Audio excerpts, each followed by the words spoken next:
bring the mind to the Danqian Min Meng region. So fist front and back.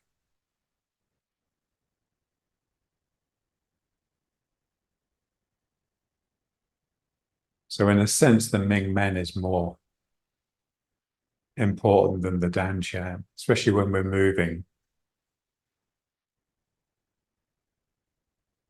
And the sacrum in particular.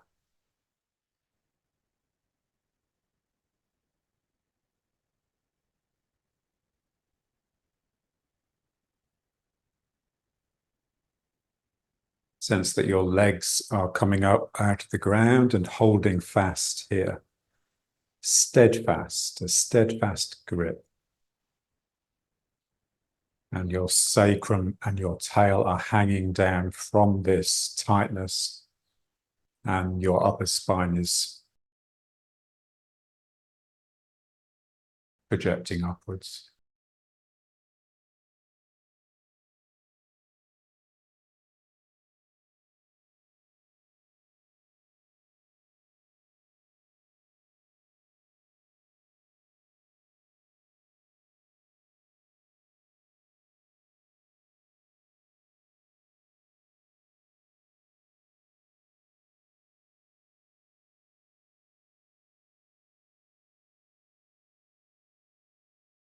So the stillness of my mind allows a sense of focusing here, like condensing, gathering, becoming heavy, densifying, and an expansion here.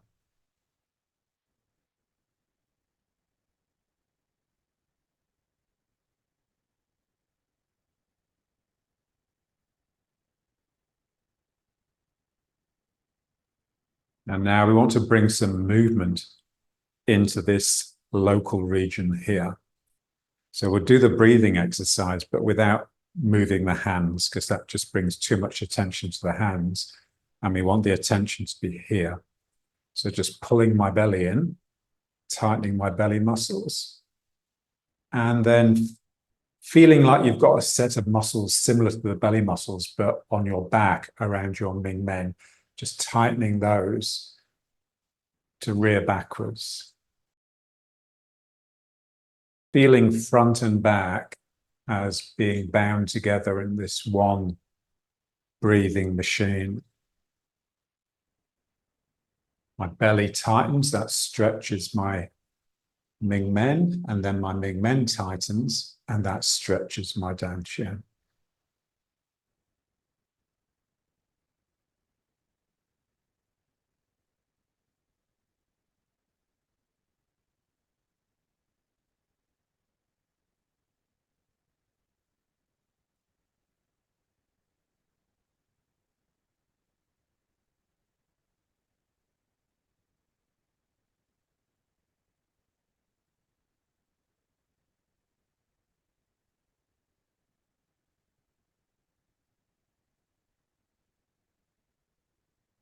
Both of these actions require me to sink,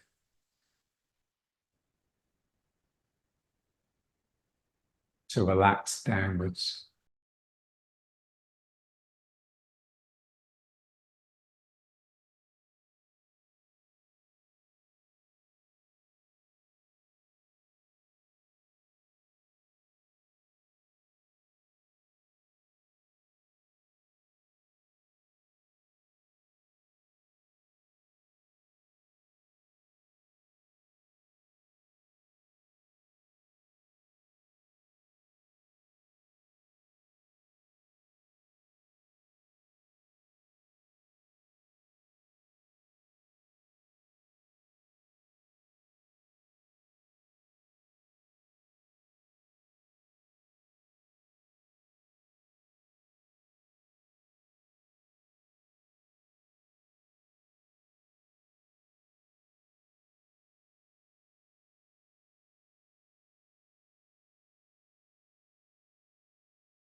Now let's just bring it to riding horse.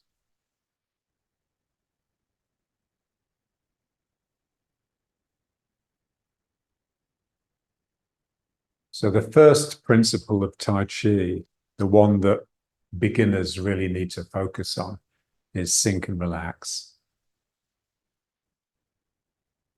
So what that is really doing is establishing a vertical axis about which you can then turn. So turning is like the second principle.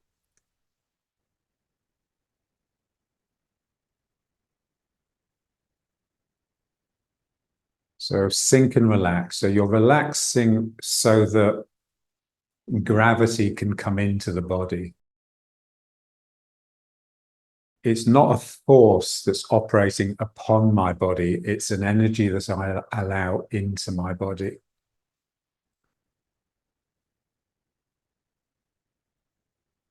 And then if I can manage that and just feel this flow down through my body, then I will also feel the flow upwards from the ground.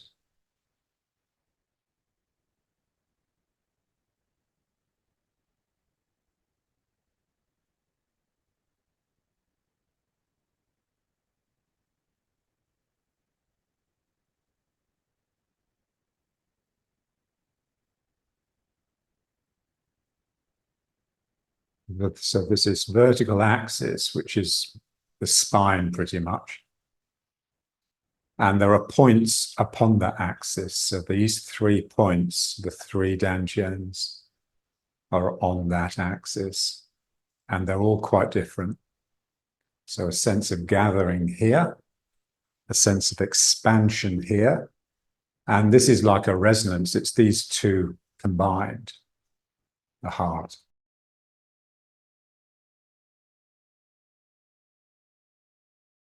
And now let's breathe, but from the ground. So just going down.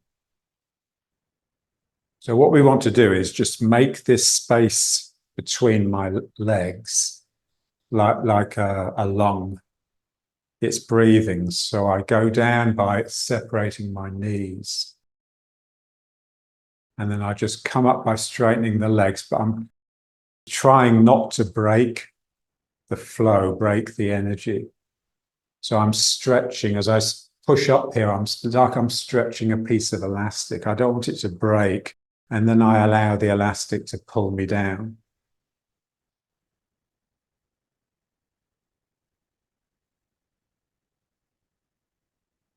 And just feel the groin here. So there's a point on the way down where the knees sort of want to come in like this, because this doesn't really want to open. We just have to push through that point.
You should be able to keep the gaze forwards.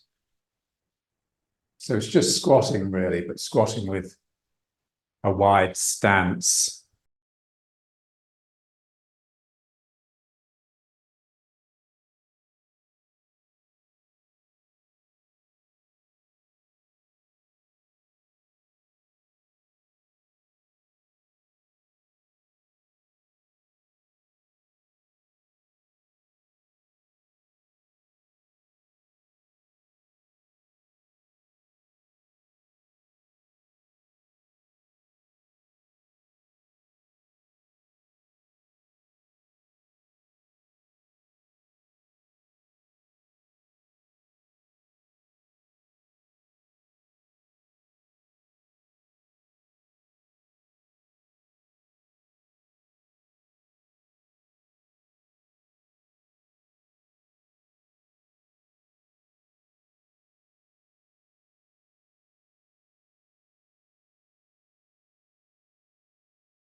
So sink and relax. So establishing the vertically down, the vertically up. And then we need to interact upon the horizontal. So our coordinate system really is a vertical axis with all these concentric circles around it. So that's turning.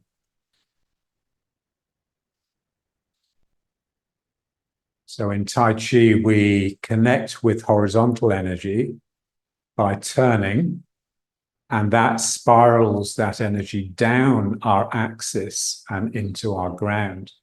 And then if we need to attack, we can then bring something vertically upwards and translate it onto the horizontal with a turn. So this is our turning. We're just transforming the vertical into the horizontal.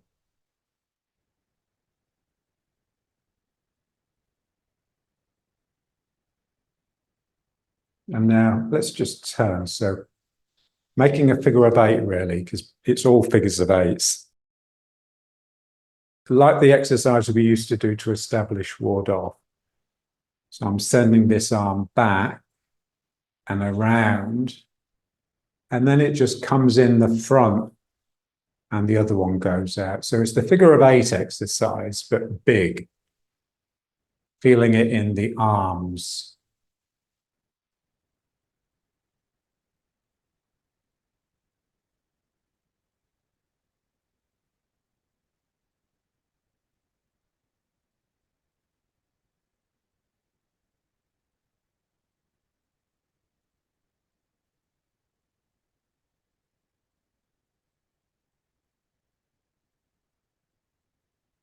So where the spine joins the arm, so the shoulder blade, that's where the vertical and the horizontal join.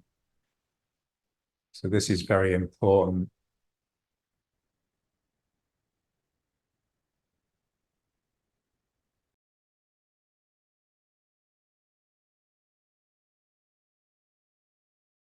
Here, I just really have to let go of the arm so that the shoulder blade can move away from the spine so that the energy can pop across from the spine into the arm.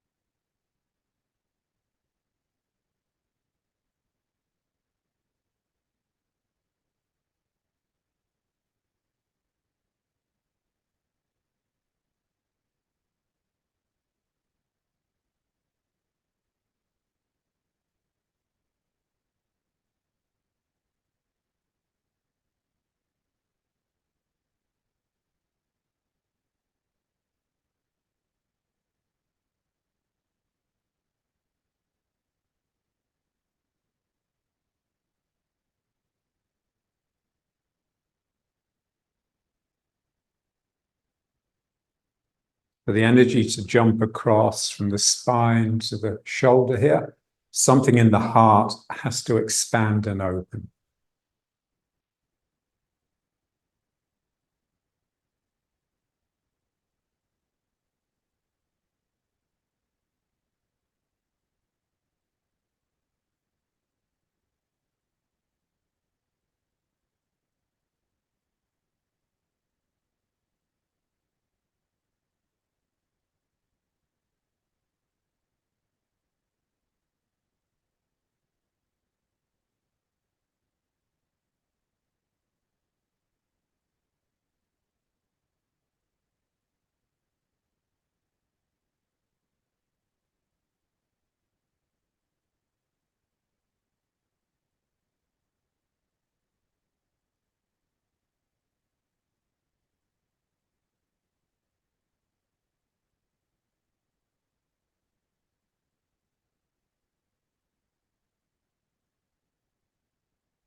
Okay, then just back to.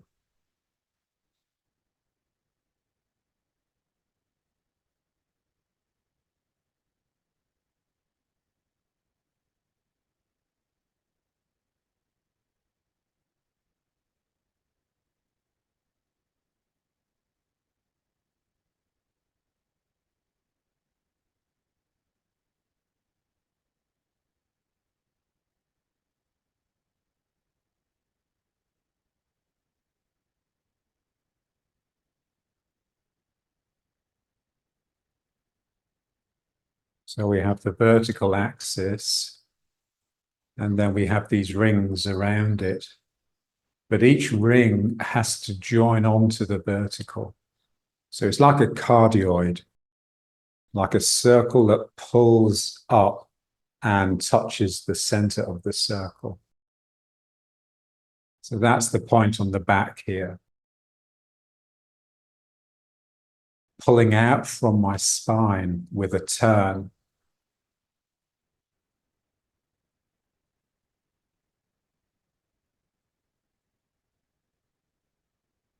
And then the figure of 8 is just that shape with it coming in at the front as well.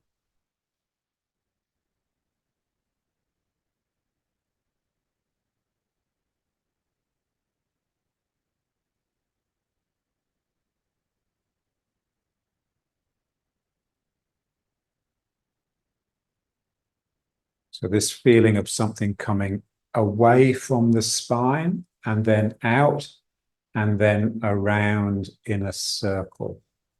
So that is the same feeling in the legs. And that's how we move. There's a sense that I sort of do something here. I turn in order to get this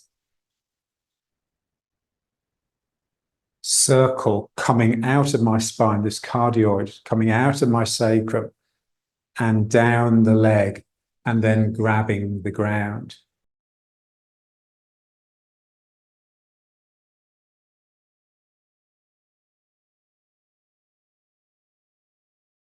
You're scooping at the ground all the time when you're moving.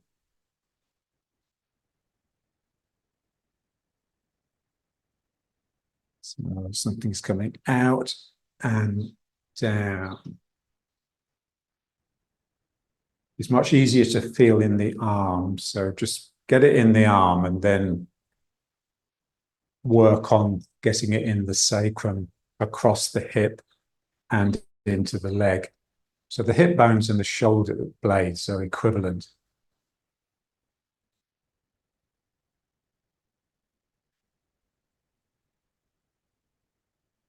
And just feel the sacrum. Sacrum is just really important.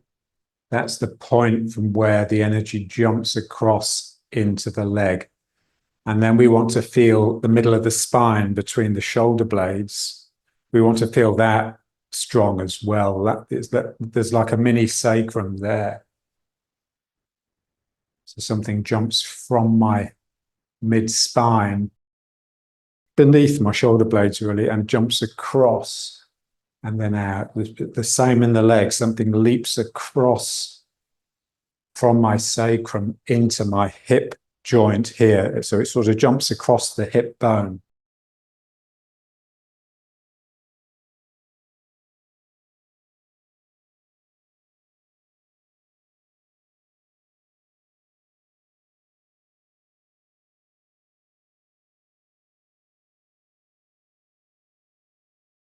Feel it in the legs.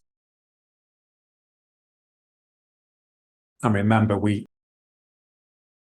loosen the legs so that it can happen by bringing the heel up. So I bring this heel up to loosen the leg a little bit, and then that will assist the energy jumping across.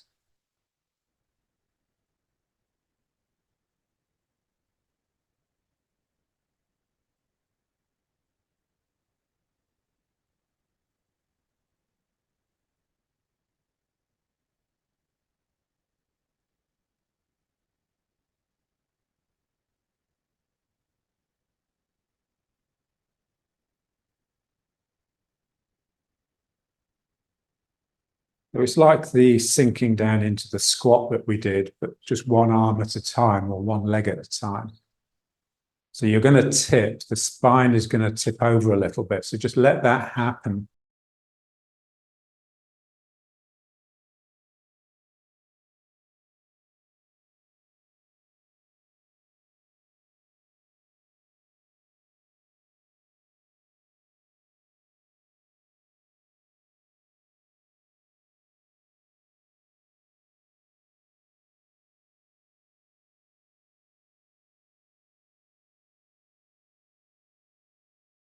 It's different than the way that we normally work. So let's just bring it to here a sec. Yeah, so the way we would normally work is we would see, so I would pull with this leg. So a sense that I'm seeing this foot bending the leg and that's pulling me across. What I want now is just a sense that I'm really gathered here. I'm gathered in my dantian.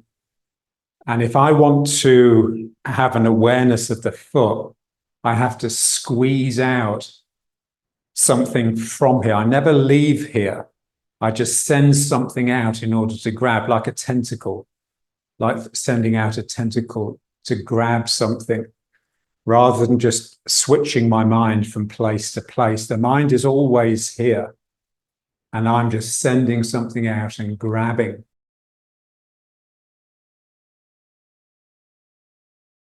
It's just a more passionate use of the mind rather than the sort of rational one of seeing pictures.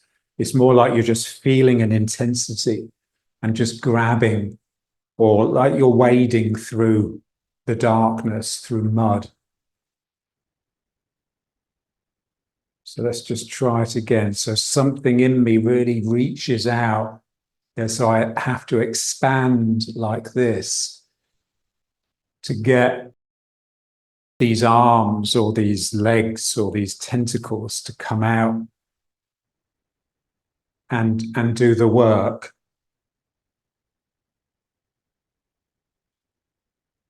So something in me has to become really intense to create this reality. It's very much a reality with me at the center and everything revolving around me. When we're seeing things, it's much more like a Cartesian system with these sort of points in space, regularly spaced. Here, everything comes from here. I send this out and I grab the ground and it moves me.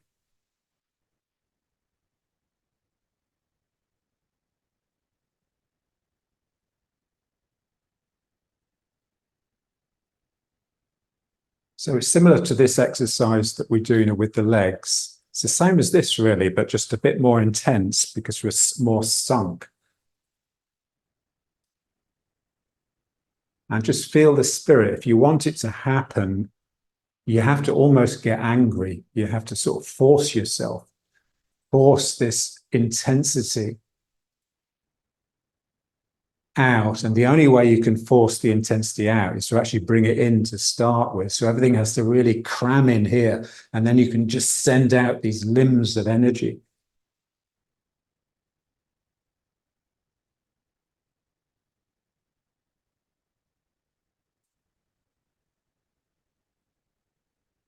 So it's like John's image of Neanderthal man. So the short, squat, but very wide human that's just clinging to the hillside that is devoid of vegetation, as opposed to the tall, slender man that is extending upwards all the time in order to see over the crowd. So here I'm really gathering myself down. I'm prowling, I'm hunting.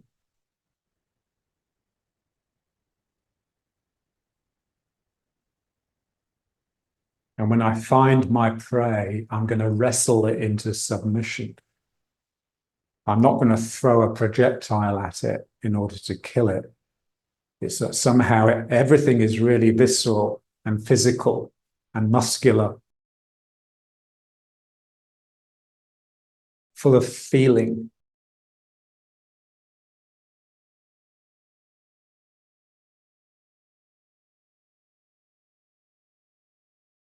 It's easy to feel in the arms because we're used to grabbing things and pulling them in towards us greedily. We just have to try and get it in the legs. For that, you just have to stay down and use the waist, use the turning.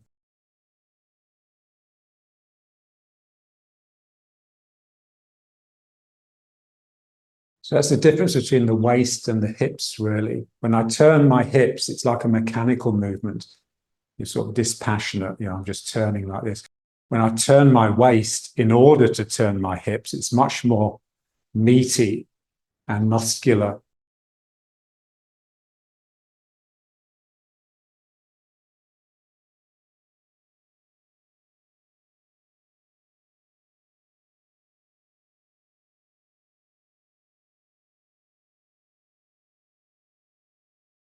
So something comes out here and down.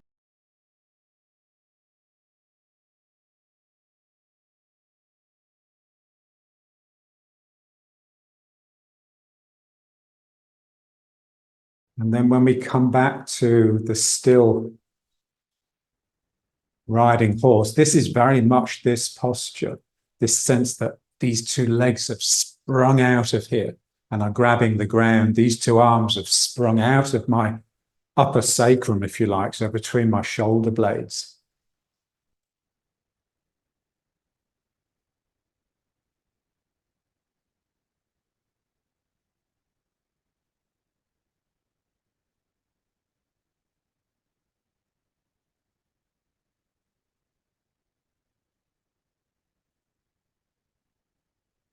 So our first principle, they say, when you start Tai Chi, the most important principle is sink and relax.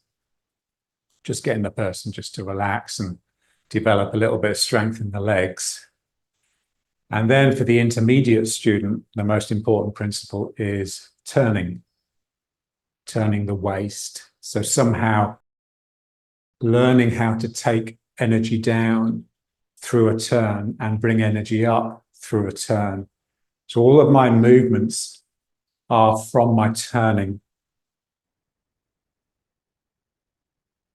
So when you're doing the form, you can just try and make sure that every movement, including moving backwards and forwards, is actually from a turn.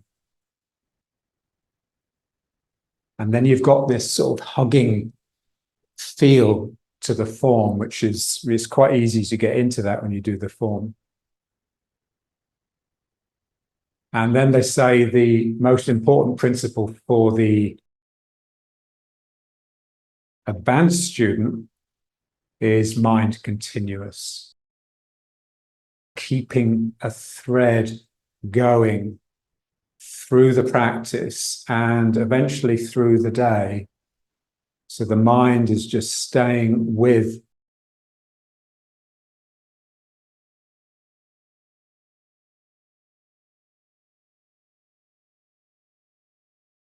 for the Japanese in the olden days, it was honor, it was just a sense of honor. So it's something they just carry with them and something that's more important than they are.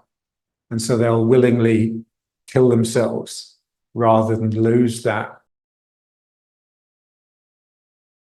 There has to be something in your life that's more important than you are. Not other people. Like Jesus, it's just an image. It's an image of perfection. And if you can keep the mind with that, pray unceasingly. Just you have to keep something going.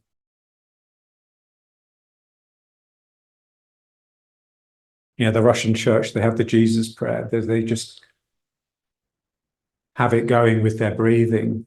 Lord Jesus Christ, have mercy on me. Lord Jesus Christ, have mercy on me.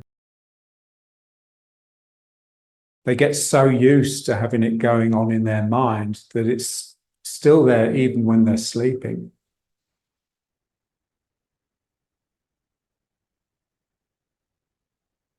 So they start off with 1,000 repetitions and they work their way up to 12,000 repetitions a day. So 1,000 repetitions takes about an hour.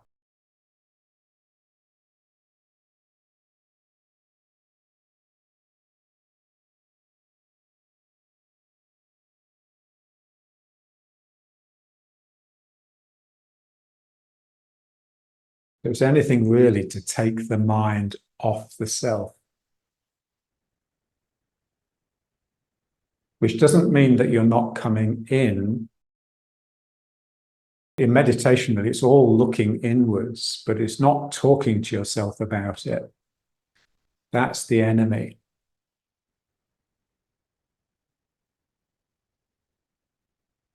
And now, just back and forth, so the full and empty. Coming forwards and bringing the ground up. This is all heart. So this is where the heart comes in, really. The heart invites and embraces.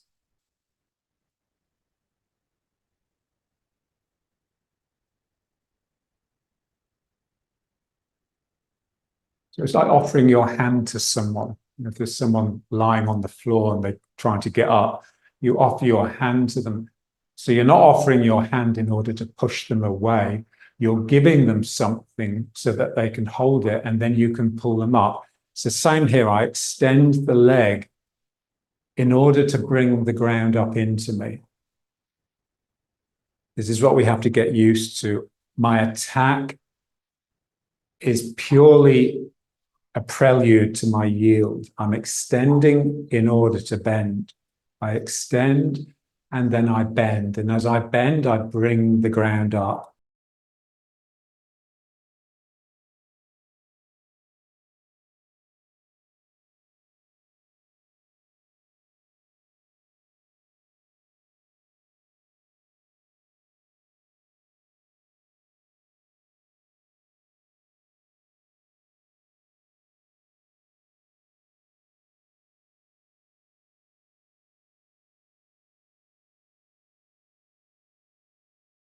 Really straighten the leg if you can, but also feel it.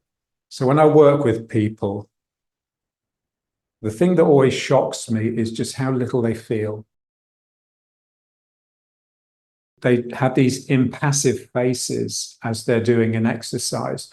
And you can tell that it's because the mind is somewhere else. The mind is thinking about something completely unrelated. So here, I just want to really feel this extension as an opening and expansion into the cosmos, which I then release and it sucks something into me. So I have to feel that emotional change that is the stimulus to the change in the movement.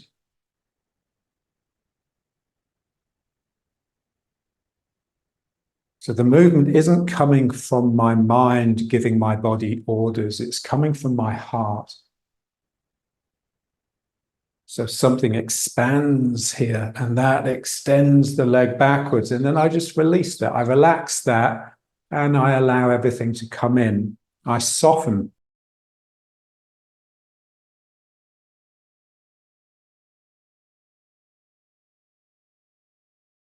So there's an intensifying here in order to straighten. And then there's a softening as I relent.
and then the other foot forwards. And now the cross energy, so the same exercise, but I want it to jump from the heart into the shoulder and down into the opposite hand. So to allow that, or to make that happen, something else has to happen. So to get this leap across to the arm from the mid-back, there has to be a similar release here. So I have to make sure I've got this proper connection with the energy that's coming up so it can jump from my leg to my sacrum, and then I can get it to pop across into the arm. So it's pure cross energy. This is so important.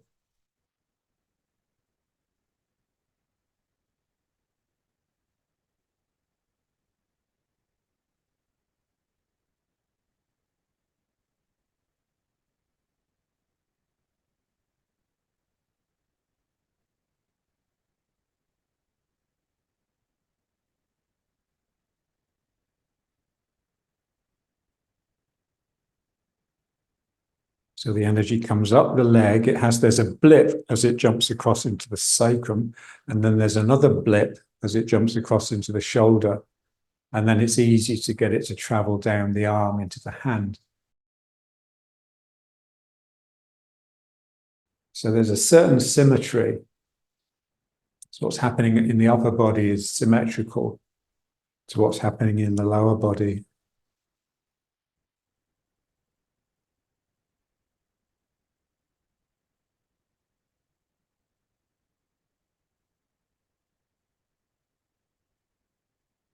The bending of my leg brings the energy up from the ground.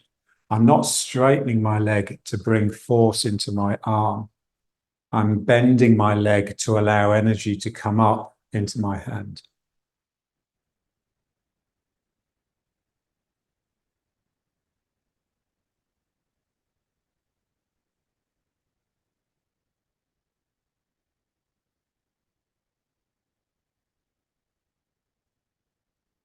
And it won't happen by itself. So we have to see it. You have to see this pathway and just practice it. And then that practice will clean it, clean the channel.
So what makes the work internal rather than external is the use of the mind.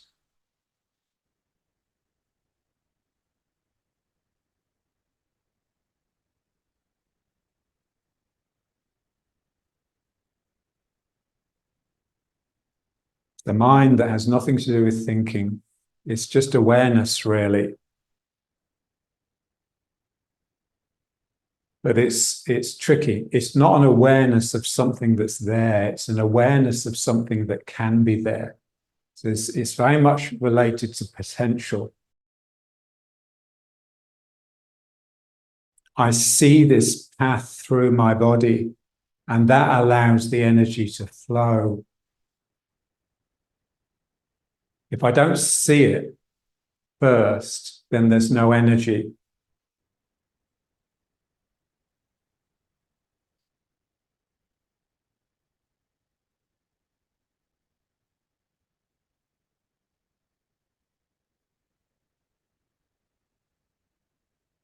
And the part of my mind that sees this energetic flow before it sort of manifests, that's really the heart.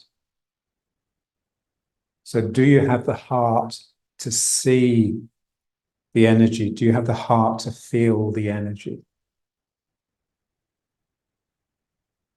This is why people that have an undeveloped heart, they just don't feel energy. And so this is the rational mind that's got too much of a grip. So I see this. And so it's what I call imagination.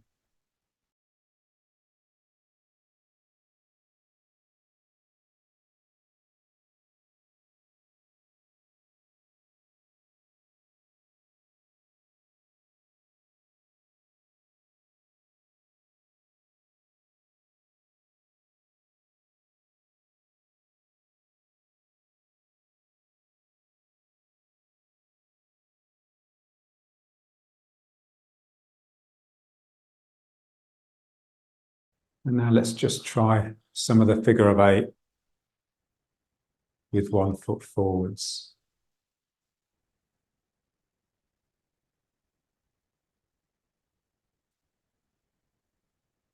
Again, with this imaginative mind. The mind is the difficulty, really. You know, how do I cultivate the correct mind? It's just very, very soft.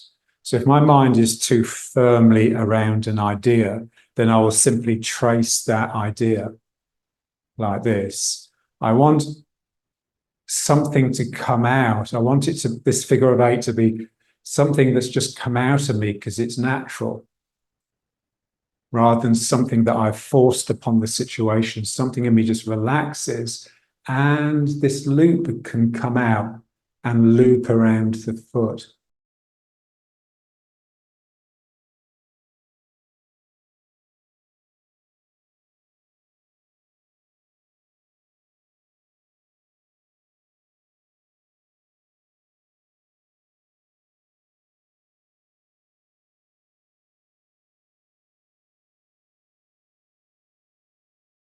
So really, it's the relaxation again.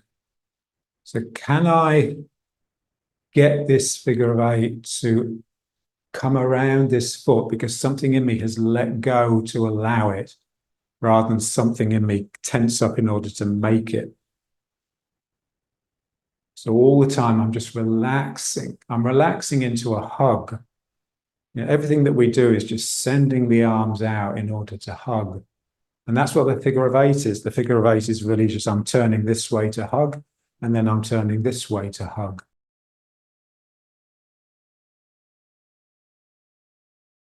So I'm hugging this foot, and then I just turn and hug this foot.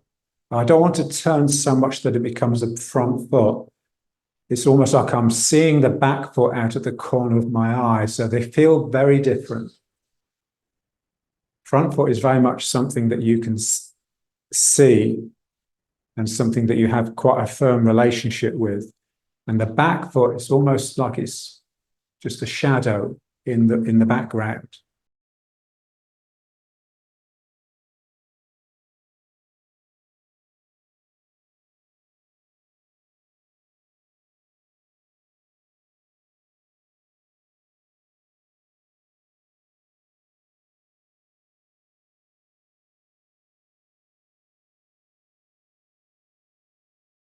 There's something opens, and that's the smile in the sacrum. That's this sense of spread and sinking.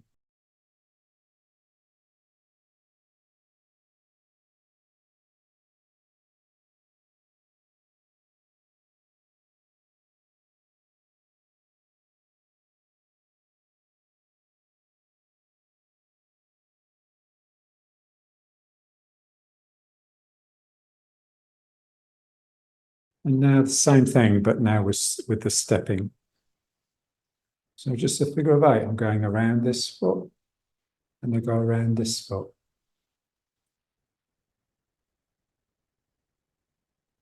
I just want to keep this figure of 8 continuous. I can slow it down and speed it up if I want, but it mustn't break.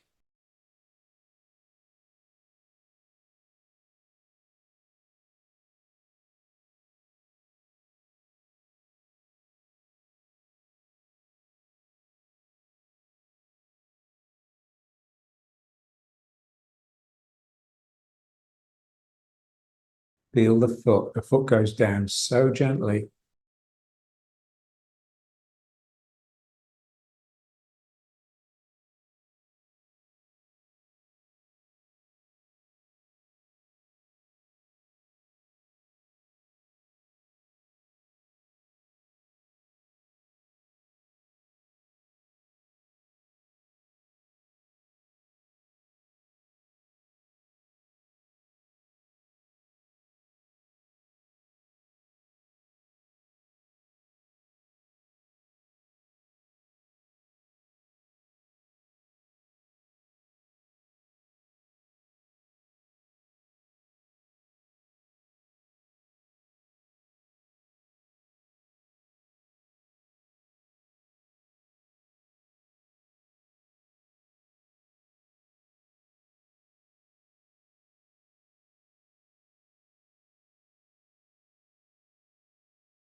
So when I was at school and, in the maths class, we'd have mathematic problems to do. And I'd be sitting there poring over it, agonizing about how to solve this problem. And the teacher, who was very good, he used to come and say, look, don't think. If you don't know how to proceed, just copy the question out from the book into your own notebook. And by the time you finish, a solution will have come to you. And it was always the case. And so it's a concentration that's not tightening around the thing. You're just bringing a gentle mind to bear and allowing something to come out that you hadn't realized was there. And that's very much a Tai Chi mind. If you concentrate too hard, it just gets tense.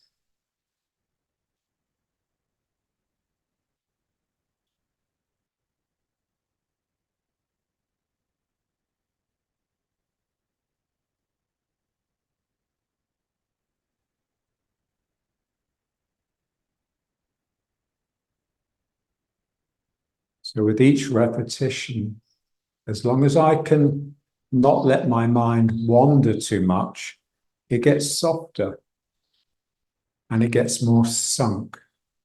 And I just become happier.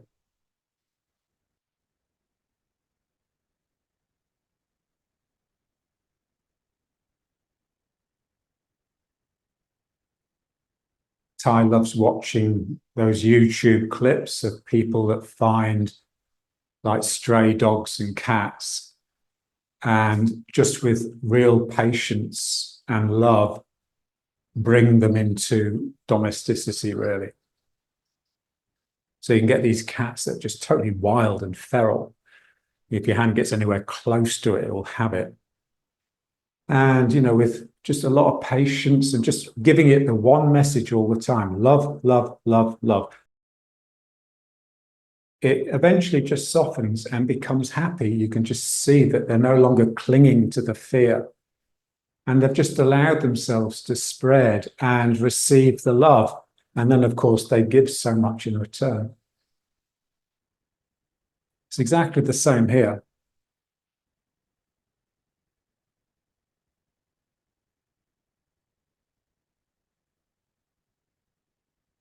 So I have to really trust. This is where the faith comes in. Really, faith and trust are the same thing, really.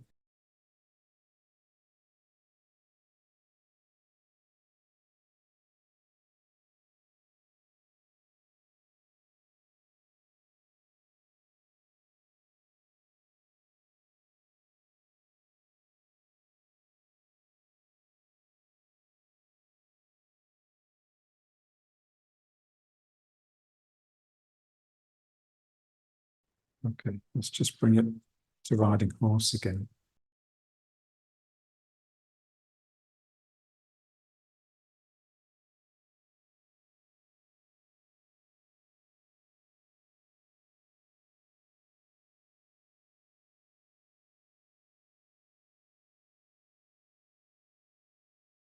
In craniosacral therapy, what they found was that this pumping of the craniosacral system was connected to the breathing of the fascia, breathing of the soft skeleton in the body.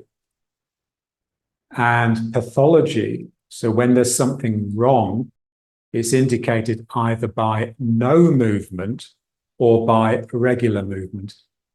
When the movement is too regular, then it's a sign that something's wrong. So basically, a regular movement like this, like a piston action, it's the same as no movement. It's just a block. Something has blocked.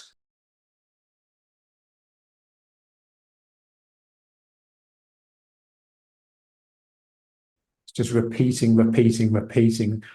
The whole idea of our work is that we're repeating an exercise, but not in order to do the same thing every time, but in order to bring it into change.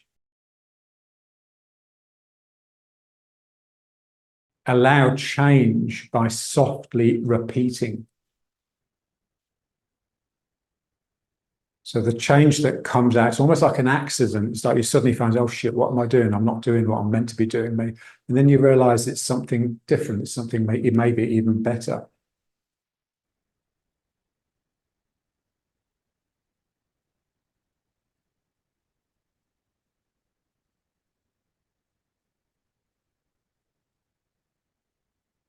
Okay, let's just try just a little bit of the beginning of the form, but with the cross energy. So the cross energy is just so important. The cross energy is most clearly expressed when we step. When I step, I sink into one leg to pick the other foot off the ground and step with it. That is just cross energy. So I'm securing one foot so that the other foot can move. So with cross energy in the form, we're normally bringing the energy from the supporting leg into the opposite arm, but it can also be the opposite leg.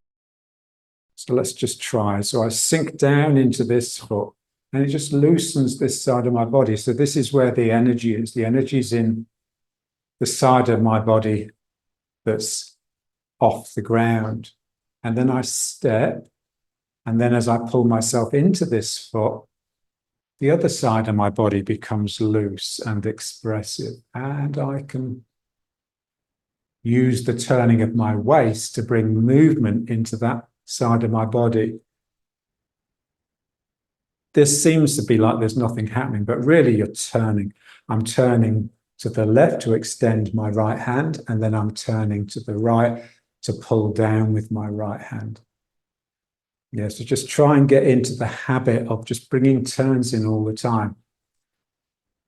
So again, if you're not turning, then you're locked. So I'm just turning one side and then turning the other.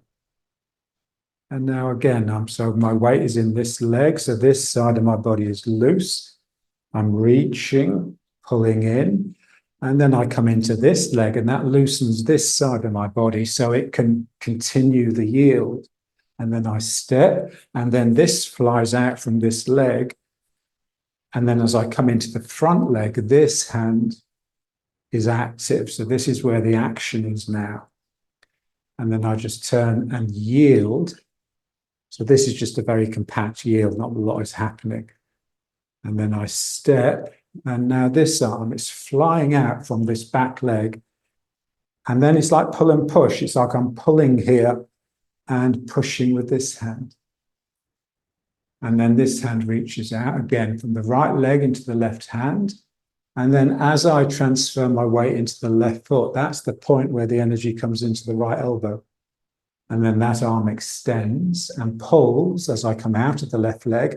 Then as I come into the right leg, I'm pressing with the left hand, the back hand. And then I pull here and push with the front hand as I'm going to the back foot. Pull with the front hand, push with the back hand as I come into the front foot. And then again, this side is loose because my weight is in the right foot. So I reach and pull with it, and then I come into the left foot and I'm pushing here. That continues and pulls. And so it's like 1, 2. So you can come into this leg here with this hand and then just slip back here with a hook and then sink into the right leg. Step, bring the left hand up whilst you're still in the back leg, and then pull yourself forwards, but then sink back into the back foot to get the energy to come out of the left hand. And then lifting hands. Really let yourself turn and curl into this instantly. Pulling down. So from my left foot into my right arm, stepping from my left foot into my right shoulder. And then as I come into the right foot, my left hand swings up. And now here, yielding to someone's high blow, they're punching to your face.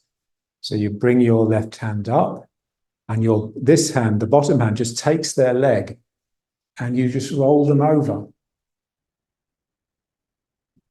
And then you extend and pull them in, extend the left hand, and scoop something out of the way. Come into the front foot, and it just releases here. So we want to try and feel the flow up through the body from the full foot in the same way that we did when we were doing the exercise. So something in me just really releases so that the energy can jump across the hip and then similarly across the shoulder into this arm. Let's try it once more.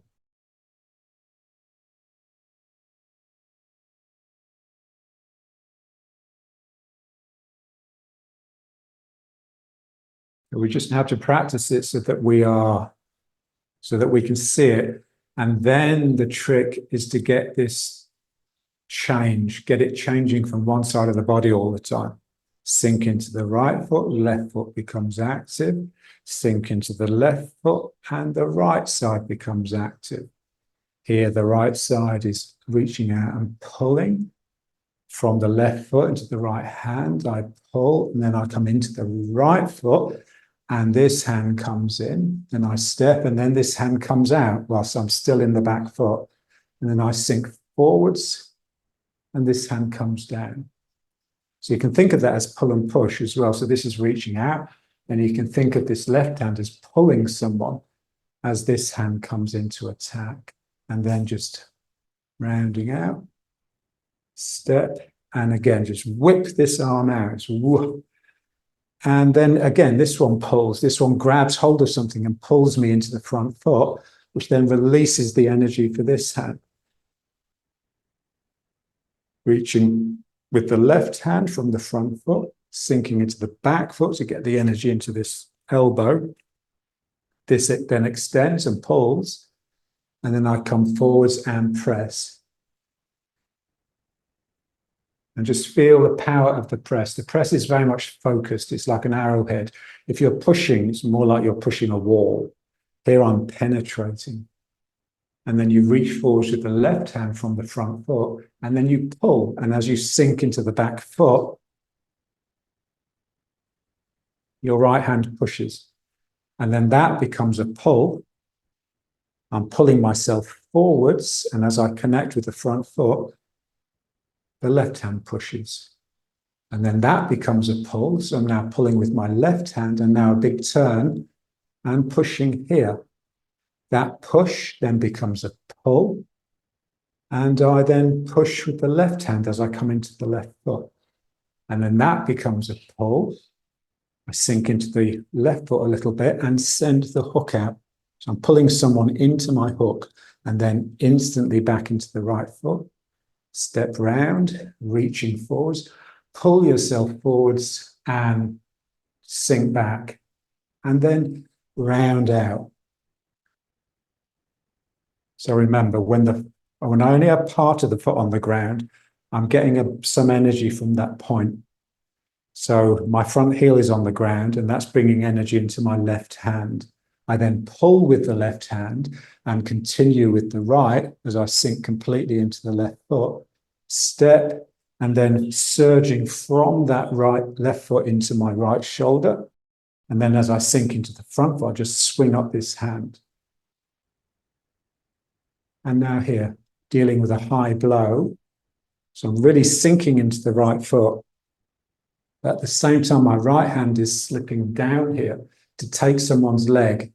And then I just roll them over so they fall down onto their head. And then here, just reaching. Now again, here you'd come into that front foot a little bit to get the energy into the right hand. And then you'd pull.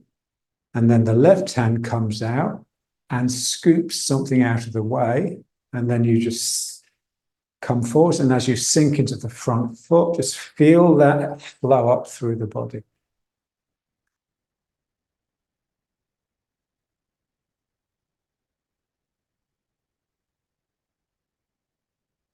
Okay, let's just finish. So let's just do a little bit of this.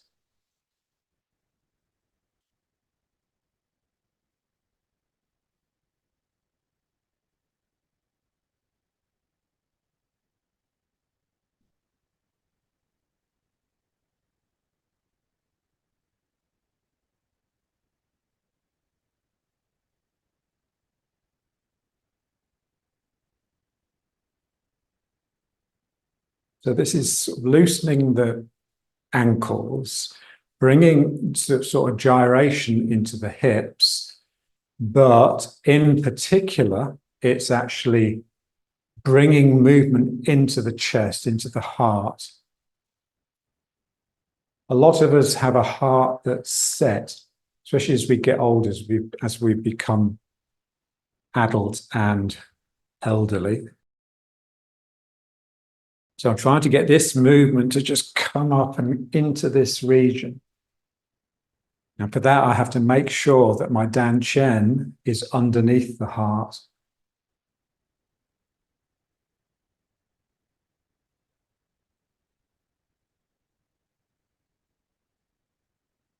And so it's like a playfulness, expressive.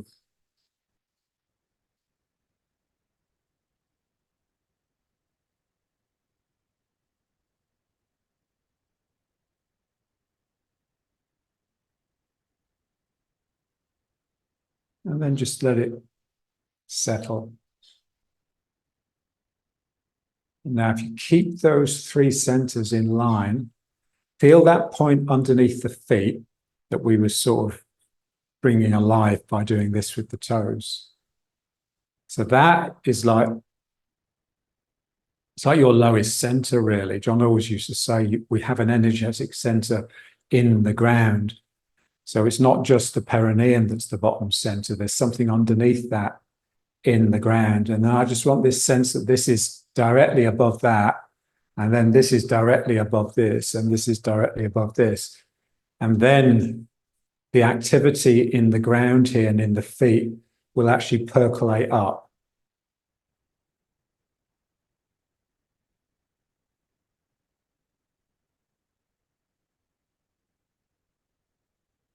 So this is the sort of movement, the internal movement that we try to block out so that we can think.